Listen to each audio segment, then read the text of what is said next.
Hello, everyone. Welcome to Beyond the Spectrum podcast, a show that is brought to you from Bloom Schools, which is a leading institution in learning, therapy, and care for children with autism. Yet again, we come to you with the sensory processing episode, the second episode of this. We're actually glad that you're watching us from wherever you are.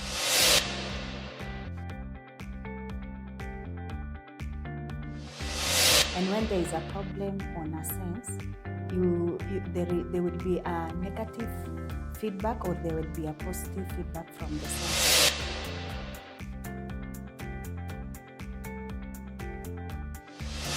Vestibular part it deals with the body balance in position, in any given position. So this manifests when the child is put, for example, in a moving object. You see the child trying to grab anything which is around him or her to get that balance. And also some of the kids can easily avoid even going down the stairs or climbing up the stairs.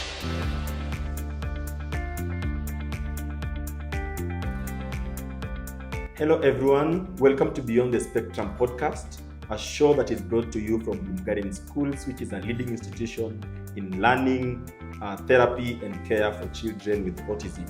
Yet again, we come to you with the sensory processing episode, the second episode of this, and we're actually glad that you're watching us from wherever you are.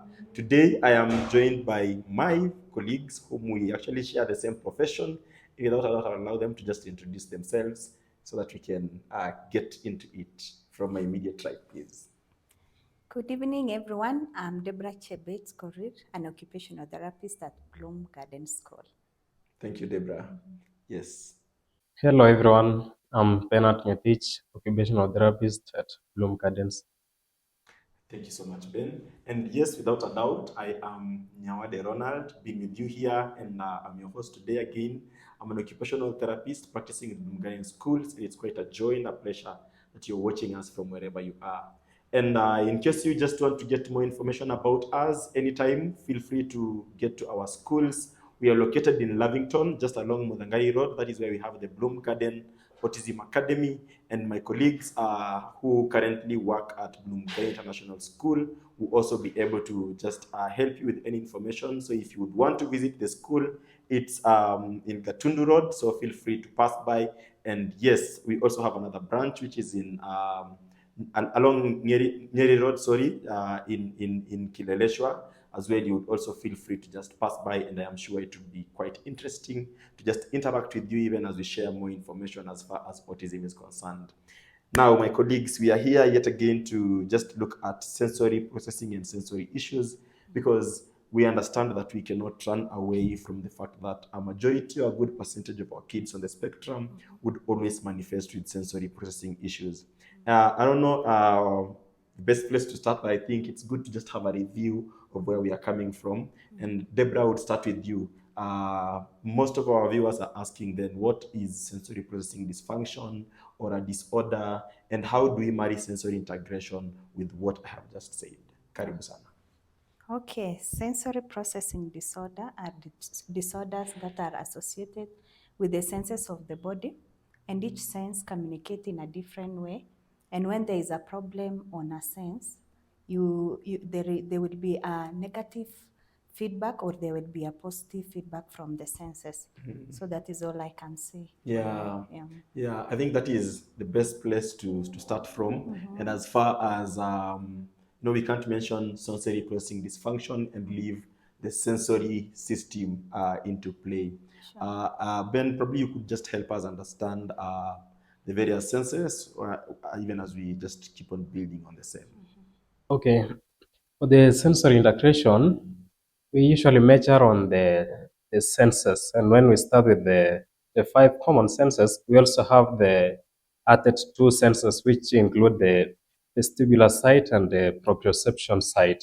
So for the sensory integration impact, it deals with all the senses. Yeah. So he mentioned proprioception and the vestibular, which is an addition to the 5. I know people are always aware of the auditory. That is quite scientific. The hearing, the visual sense of sight. People are also aware of which ones am I forgetting? Vestibular and proprioceptive. Vestibular and proprioception. There are other two that are quite common to people. The olfactory, which is the sense of Olfactory and gustatory. and gustatory. Yeah. That is smell and taste. Taste, yeah. Taste. Yeah. So whatever we are discussing today is very important because that gives us a lot of background. And today we are just here to look at, now a parent comes to us and they say, I feel like my child is unable to differentiate the various sense of sight. Now they ask, now you as an occupational therapist, is probably then is there any way you can actually help? Because my child gets into this room and the first thing they do is close their eyes. I don't know what recommendations you'd have as far as that is concerned. For me, that is a not. First thing I would know that is an issue to do with visual, and the child might be reacting to too much light. Yeah. So what will usually happen is an occupational therapy, you have to assess the environment and see what challenge is this child facing. If it is too much light, of course you will have to modify the kind of lights you have in the room, maybe dim ones or maybe a more darker room. This will enable the child be able to work comfortably without having any challenge when engaging on these activities. Yeah. Also, when you modify this room for the child, this child will be able to settle down. He will be able to learn or engage on the tasks, the goal-directed tasks that you have planned for that day. Yeah. An important point you have just put across, Deborah, the environmental modification aspect, which is quite important because at the end of the day, I think many people need to reason from that point of we are trying to ensure that learning takes place. Sure. Yeah. Again, to you, Ben, I know we in our course of practice we are encountered by challenges in children who are so tactile defensive. They have issues when it comes to touch, and I don't know how you would approach that as a therapist. Okay. So as a therapist, when you come across a child who has a deficit of maybe when he's get to introduced to different kinds of touch, he tends to avoid or he tends to get it. So you just first of all assess. You give him the smooth touches to see how does he perform. Then you go to the rough ones. Then you see his performance. Then now you conclude and say this child likes playing with the rough objects or like playing with the soft materials. So you do what's called you either do what's called flooding, whereby you introduce more of those rough items or the soft items if he likes the items.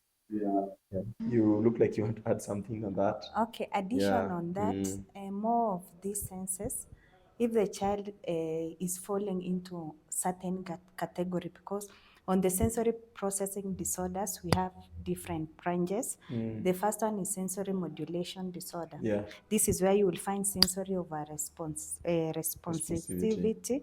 You will find sensory under responsibility, and you will also find sensory seeking and craving behaviors. And also, under this sensory processing disorder, you have sensory-based motor disorder. Disorders. That is like dyspraxia and postural disorders. And then now you come to sensory discrimination disorder. These mostly are seen from different kind of the senses of the body. Yeah. So usually when you find a child maybe having over or under responsivity, sometimes you don't assume and say, now since my child is undergoing or loves or reacting to over or under, sometimes you have to be in the middle. Yeah. If you have to solve the problem of over, responsive, or under responsive, what are you going to do on the other side? Because you will not now assume that my child only loves soft things or soft touch. Yeah. What about the hard things that is supposed to touch? Because in this life, and us as occupational therapists, we want these children to be independent as much as possible. Yeah. And you will realize along the life, you will experience different kinds of activities that you are supposed to engage. Even when you are doing your activities of daily living, you might experience you having to touch some rough activities that you use for daily living. So as an occupational therapy, you will not only measure on those areas where there is weakness or where there is strength, you Yeah. have to measure on both sides. everything. So as Mr. Ben has told us, you can do the flooding of what the child likes. Yeah. Yes, that is very perfect, and that is a yes for me. But also, we have now to come up, if in case this child loves the rough things. You see, you as an OT, you are introducing the rough things, Yeah. as many as you can. Yeah. But for me, I usually see that you are not supposed to also assume now the smooth, Yeah, side, yeah. the smooth touches. So you see, you gradually introduce. Yeah. You don't force or you don't push a child to engage on the activities that he does not like, but you gradually reintroduce. Yeah. Yeah. So same case to all other senses. Yeah. Yeah. That is right. The gradual introduction of the right or the other sensory inputs is quite important, as Yes. far as both the tactile and I know all these other senses are also involved, because many parents would say my child cannot be touched, or my child prefers this texture to this one. So are we able to bridge that gap, ensure that he's able to fully survive in an environment that provides all these textures? And I think, yes, that is what we are trying to answer, that many times the options would give is gradual introduction of the various textures, but as well, whatever Deborah has just said, an assessment that builds on exactly what we are dealing with, and as Ben has said, is very, very important, so that we know the root cause of everything. I know one of the most common signs, or one of the most presenting signs that happens to our children, that a good percentage of them would always present with, is the closing of their ears. A good number of autistic kids would close their ears, and apparent from the word go would ask, what is just happening? Sure. Probably Ben, we could start from you. Okay. When we talk of auditory, it's something which, when a child receive or perceive the sense or the sound, the sounding, then there is a reaction. If the sound is low, maybe the child can act normal, but as you increase the volume, the child now tends to avoid the sounding. But also now it depends also with the presentation of the sense.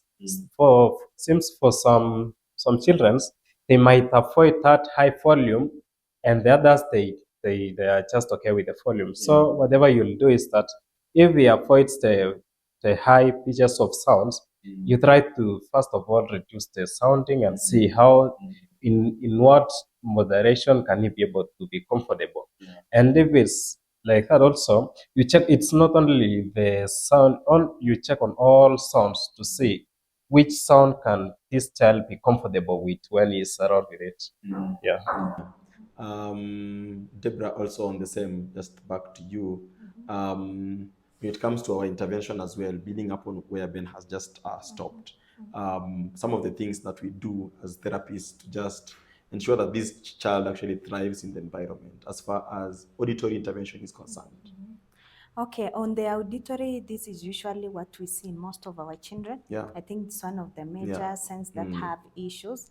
And mostly you see most children have sensory over responsive of Yeah. auditory. So you'll find most of the children trying to cover their ears, depending on the kind of environment they are, because most of these senses feedback, we get them from different contexts. So for example, if they are in outside world where they are using a matatu, they feel a lot of a lot of noises within the background, maybe in a very crowded place. You will see them trying to cover their ears. When they are in school, maybe when other children are crying or screaming, you will see their response by maybe trying to cover their ears or running towards that child and trying to cover the mouth so that the other child or the other peer he does not produce sound from the mouth because he is uncomfortable with that sound.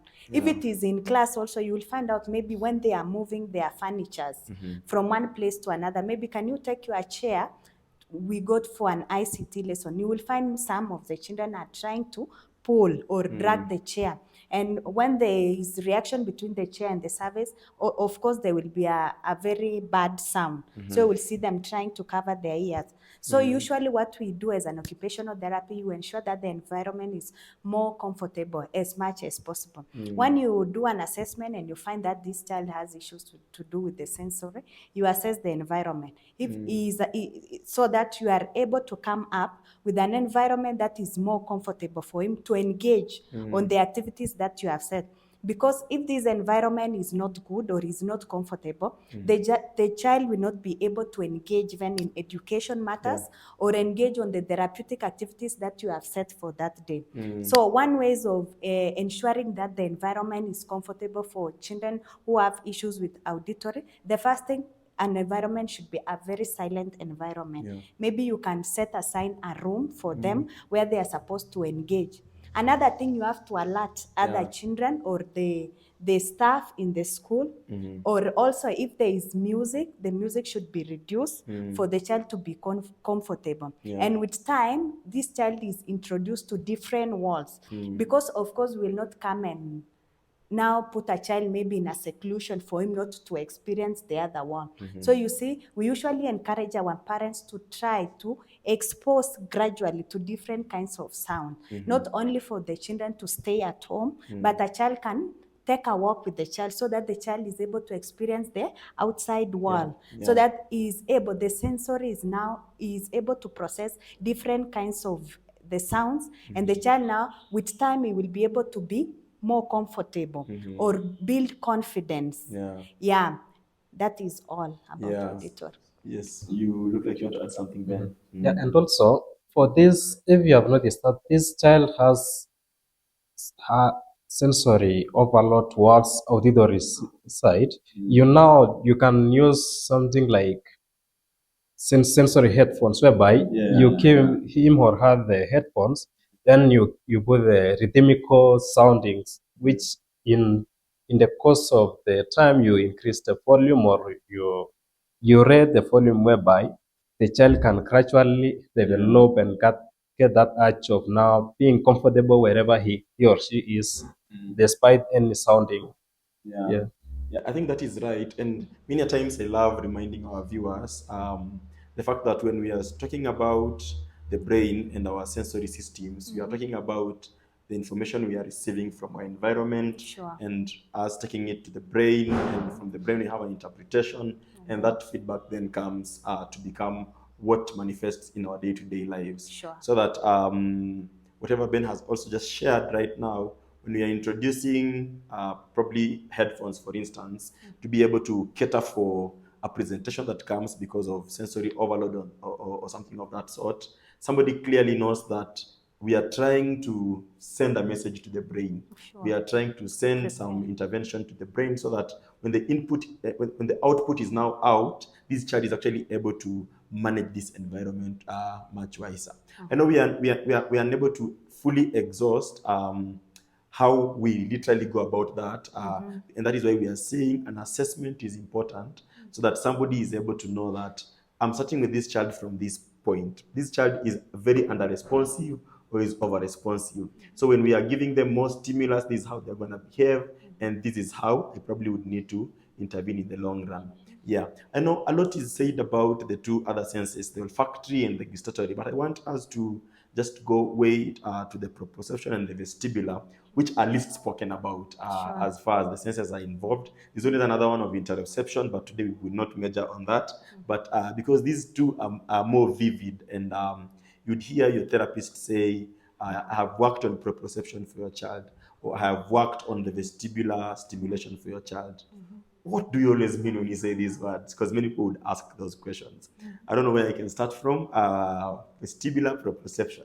Okay, we start with proprioception. Yeah. So I will take the proprioception part. Proprioception is the sense of awareness, and this sense happens mostly on our muscles and joints. How do I feel when I have an input, especially on the joints and the muscles of my body? How do I react when I have an input? This usually happens when you will find most of the children when they come. A parent usually tell us, my child is unable to write, I will use the muscles of the hands specifically. And when you do an assessment, you find out that the muscles are okay, the joints are okay. When you do the joint range of motion, the ranges are okay. Now, the question is to you, occupational therapy, what might be happening with this hand? Why can this child be able to write or scribble? Yes, there is a challenge to do with a sense. And this sense most probably might not be the sense of touch because you have to touch the pencil. Mostly it will manifest also by you seeing a child trying to press the pencil so hard. Or the child is holding the pencil lightly, where he's just scribbling some writing that they are not so visible, you cannot read them. Or you will find a child trying to press this and color very hard, firmly on that paper. This shows us that we have issues of proprioceptive on the muscles of the hands, the interphalangeal joints. So that is all I can say about proprioceptive. Proprioception. Yeah, proprioception. Yeah. There's always this manifestation that happens when a child gets into a room and they are just moving, Yeah, sure. not caring of where they are. Caring is quite huge. Not aware of where they are, and most probably in many occasions they are prone to accidents and injuries. So I think that is also a good illustration that I'm able to tell that I'm in this space and I'm supposed to meander and move across this thing from one place to the other without hitting any obstacles that are within my reach as well. So I know that is always quite something for some children on the spectrum. And that is why at times we really have to just come in and intervene as well. I know a parent once asked about the drooling effect. Why is my child drooling? Is it because they are not aware that their tongue is they're not in control or aware of their tongue movements? Or I don't know where you'd place that as a therapist for you. Yeah. And from your assessment, probably you have gotten out your results, because I know that is something you can speak about. Yeah. For me, I can place more gustatory to do with oral motor muscles. Okay. Yeah, because it's depends. This surrounds mostly the muscles of the mouth. Also, it can fall under proprioceptive. Most of these senses can fall They're actually correlated. Yeah. Most of the behaviors can correlate, especially the three proprioceptive you will find in all major muscles and all the joints. So this means it's from the mouth to the joints of the leg, to the joints of the toes. So the behaviors manifest from there. Yeah. Perfect. Ben, back to you. The vestibular system, quite a big word. But you could just help us understand what that means. Yeah. So when you hear about the vestibular, just what first runs across your mind is that what is this vestibular? Why is this child behaving like this? But now the vestibular part it deals with the body balance in position, in any given position. So this manifests when the child is put, for example, in a moving object. You see the child trying to grab anything which is around him or her to get that balance. And also some of the kids can easily avoid even going down the stairs or climbing up the stairs. Also, when he sees the swings, he tends to avoid. But those who have we have the under responsive and over responsive. So some of them you can see one can get to the swing and swing and swing and swing a lot. So you see that it's trying to get the edge of vestibular, but some avoid. Seems it's of under responsive. Yeah. I think there's a thin line between postural insecurities and them being unable to be aware of their various vestibular senses that they receive as well. Because I think, as Ben has said, you may get maybe some children in the spectrum are unable to maintain their balance in space. Are you exposing them to a therapeutic ball now, for instance? They are unable to maintain that position and just control their balance and coordinate it well while they're doing the ball bounces. Or even for children whom you'd put them in positions that need them to be able to be in control of either their dynamic or their static balances. They're unable to cope up with that. Or the example he gave, you put a child on a swing and he is literally swinging so fast or so high. I know there's always an explanation for that. Sure. Yeah, and we can put it in so many places. Just need somebody who is keen to be able to say that this child is either seeking a particular stimuli, or I don't know what else could be the explanation. Yeah, seeking and craving. Yeah, seeking or craving. Or probably there might be that they do not have the sense of danger, Yeah, or sure. all those things. Yeah. So they are just doing it. That is why we would always remind people that an assessment is so necessary before we ratify that this is what we are struggling with. But the vestibular sense and the proprioception sense are so important. Sure. And that is why many a times when we try to address that, even as therapists, we put a lot of emphasis in some of those systems, because in one or the other they control all these other things. Because see, I am unable, I can see, but if I'm not in good control of my vestibular and proprioception, then I can get into a lot of problems. Yes, all senses are equally important, but some of these other senses we would put quite some weight in them as a baseline of getting information that we continue building on, even the other ones. Yeah. But I think apart from that and sensory issues, I don't know if anybody has anything to add on the sensory aspect. Yeah, on vestibular, Mm. I can say vestibular can be explained and divided into three. Yeah. For people to understand. Sure. Mostly. Mm. Mostly what we see on vestibular is we usually have what we call geographical insecurity. We have the postural insecurity, and also we have the gravitational insecurity. Yeah. So usually these manifest in different ways. There is one that manifests on the swings. Maybe there is one that manifests when you are using a lift.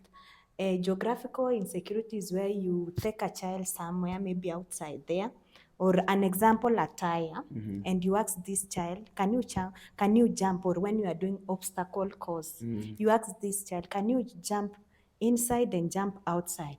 So from the visual sense of the child, he usually sees like this tire where I'm going to jump is a pit, or it is a hole and I'm going to fall inside and I can never come back again. On the gravity is more of heights. How far is this? If I'm at the swing, if I swing to the highest point, if this someone push me to the highest point, or the therapist push me, or the other child push me to the highest point, am I able to come back? So usually they have a lot of gravitational insecurity. On the postural is usually when you see how the gait of a child displays. The gait is the body structure. How is this child standing or sitting? So most of the time you find these children have different kinds of gait, how they are walking, how they are balancing when they are standing. So that is how I can explain more of vestibular. Yeah. Thank you so much, Deborah, for that. And I think to you, a parent who is out there, or to you who handles a child with autism, and somehow you're trying to gaze it out that you might be facing sensory processing issues. These are things you'd see in a child in your day-to-day life. Things like a child disliking their hair being touched. You probably would have a child who is resisting new foods or textures. You probably are having a child who looks unaware of touch, or even to the extent of just the pains. They are unaware of the various pain. You try to inflict any pain to them, whether it is softly or hardly. They are not aware of that. Maybe you have a child, as we've already said, who has issues with loud sounds, loud music. They react to that. Those are just some of the indicators that there's a possibility that sensory integration is not normally taking place. And yes, it might need the intervention of an occupational therapist to just help you to go about that. But I know one of the main questions that comes in the minds and the hearts of the various people we interact with is, are we able to fully work around sensory integration deficits? They would ask you in your practice, is there a turnabout that you can intervene in sensory processing issues, and there's actually results that come, and my child is actually able to now survive well in a learning environment? I would start from you, Deborah, then we could go to Ben. Okay, I can say yes, because once you do an assessment, you come up with a treatment plan. And on this treatment plan, usually we have approaches to use. One of the approaches is the sensory integration by IAS, where this explains more of neuroplasticity of the brain. And we understand that the communications begins from the brain. And also on this sensory integration treatment plan, we usually have what we call sensory diet. And this sensory diet is addressing each and every sensory. It is a set of activities to address the sensory issues that you have.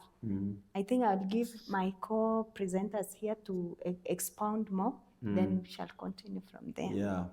Yeah, and I think just adding to what she has already said as we go towards Ben, yes, there would be a lot of intervention because many times our children in the spectrum suffer because a good plan was not made for them. A good individualized education or treatment plan for a therapist was not made clearly for them to be able to achieve what is expected of them. So yes, there would be that, and our plans in most cases would have whatever Deborah has just mentioned, the sensory diet intervention, where we have a set of activities or some of the things that we need the child to be able to do for them to be able to live a fulfilling day. Now, for instance, a sensory diet would have a set of things when it comes to proprioception, as we have said, a set of things when it comes to either auditory. I'm supposed to be exposed to, for instance, to some kind of music in my day for, say, this number of times. And if it's volume number 2, as we increase volume number 3, as we try and build up on the responsiveness for a child who is quite under-responsive as well. And that comes in with a plan. You can't just do it from anywhere. You have to be able to just ensure that you actually have how you're going to go about it, and you can't do that without an assessment. I don't know if you have anything to add on that, Ben. So I think what I can say is just, as you have heard from my colleagues, is that yes, you have done your assessment and formulate a treatment plan. Also, you look at now this child now, the potentiality, the likes, the dislikes, and now you start from now where he likes. You working towards now what he doesn't like. You start with the like with the okay what he dislike. You start from working from what he likes, then you go to the now to the dislikes, and by doing that you also keep some motivation whereby you tell this child since he hears and also he understands whatever you want him or her to do, but only that the way now you are giving out the objectives and what you want this child to achieve is now the differentiating factor. So you work on the likes first, and now you move to the dislike. Yeah, I think that is quite some good reinforcement, because then you would start from the positives even before you go to the things that you think the child is lacking in. You have something else to add on that? What I can just say, every child is unique. And usually when we are doing the sensory, we don't do mostly on that group. We do on one-on-one basis. Because every child have different challenge on sensory processing disorder. So we usually do an assessment and you address specific issues or the problems that you are identifying for this child, and you formulate a treatment plan where this treatment plan, you have the objective. These objectives are the short-term and the long-term goals that will run you through when you are engaging in everyday activities. Remembering that at the end of it all, you want this child to be as independent as much as possible, since you are an occupational therapist. And one thing I would like our viewers to know, these sensories affects our day-to-day activities. They affect the ADLs, they affect everything in your child's life or in our children's lives. So once we address the sensory issues, this child is able to settle down, especially us who work in a school base. We usually engage them so that they are able to go back to class, settle down, and do what was planned for that day. Thank you so much, Deborah. And I think whatever you have said is quite important. I think if there's someone that really, really looks at a child as a whole, is a school-based occupational therapy. Because at the end of the day, we are looking at this child developmentally, whether it is physically. Then we come again and look at your child when it comes to, are they able to thrive in the learning environment? Are they learning from the word go, because the attending skills will play a big role in how your child is actually able to focus and go about their tasks in class. And we can't do that without whatever she has just said, our assessment of the sensory areas that would give us more insight into what we're actually looking forward to. Plus, so many other things. We're able to look at this child is drooling, is in class. How am I going to intervene? We're able to look at what behaviors are manifesting this child. So many times I feel like a school-based occupational therapy would help you to be able to understand your child even the more when it comes to both learning and them being able to thrive in the environment as well, either at home or here in school, because we work with teachers, we work with your parent, with the parent themselves, we work with the entire team just to ensure that the child is able to thrive. Not to say that the others will not, but I'm just saying when it comes to learning and education, there is how we look at it and we just try to build on that. So I think that being said, this is just to say that yes, we are coming to you knowing that the main focus of whatever we are doing is that you may get more information. The best way to be able to get help is once you have discovered that your child is manifesting with any of the things you've been able to mention here, are you able to reach out to an occupational therapist out there who will be able to just help and guide you? Go get your child checked up and they will be able to come up with a good plan for you that would help you. And it's in those occupational therapists, whether in hospital, that will be able to refer to you to a school where they can tell you this school has everything under it, and they will be able to just help you help your child. I don't know if you guys have any last comments for this recording. Okay, yeah. So that being said, we just want to appreciate that you're actually viewing this episode. Once more, we are coming to you live from Bloom Garden Schools here in Lavington. We are so glad that you're watching us. Always feel free to reach out to us. Bloom Garden Schools takes pride in handling our children who are on the spectrum and just helping them to be able to understand the various skills that are required from them, whether it is from the early identification and intervention, and just helping them through curriculums when it comes to our international school, where we would expose them to more of a curriculum and a number of other skills that they're able to go about even as they continue growing up and becoming productive people in the society. And as well, not forgetting that autistic kids are actually able to also thrive when it comes to particular skills training like computer, ICT, graphics design, food and beverage production, among many other that you'll be able to find in our vocational school. So always feel free to visit us. We'll be so glad to have you and host you and answer any questions you have as far as autism is actually concerned. And I am sure you will be able to benefit from what we'll be able to offer. Don't forget to subscribe, like and comment. Please watch this episode, and it would do us more good if you're able to share with a neighbor, because at the end of it all, information that is shared actually builds an entire community. Thank you so much for viewing this episode. Adios until next time. Thank you.